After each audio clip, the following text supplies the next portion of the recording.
C'est un secteur emblématique de notre région, la filière bois. La ressource est importante, à portée de main, et les perspectives de débouchés se tournent désormais surtout vers la construction. Une nouvelle maison sur 5 est aujourd'hui en Bourgogne-Franche-Comté construite en bois.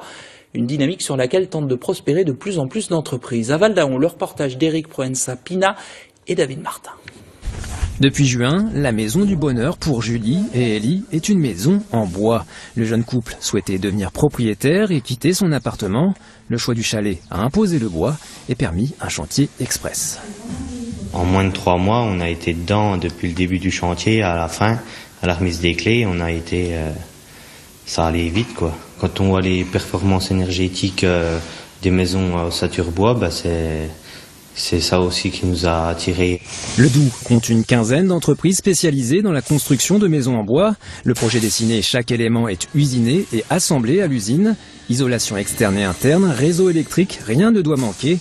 Un gigantesque Lego. Moi j'ai mes plans, j'ai toutes mes ossatures de prémontées en fait sur plan pour être capable à lire un plan et rien oublié. Rien oublié. Non.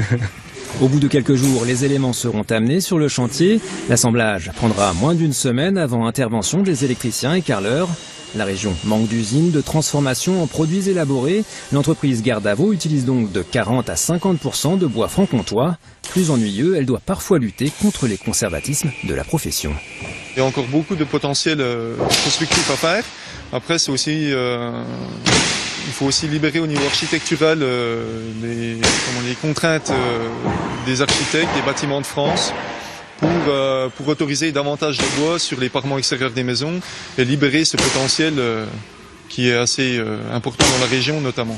La loi verdit peu à peu et permet depuis 2015 de construire en bois au-delà de 3 étages. Avec les immeubles collectifs s'ouvrent de nouveaux marchés. Une bonne nouvelle pour la filière bois régionale. La bataille du chêne et de l'épicéa contre le parpaing ne fait que commencer.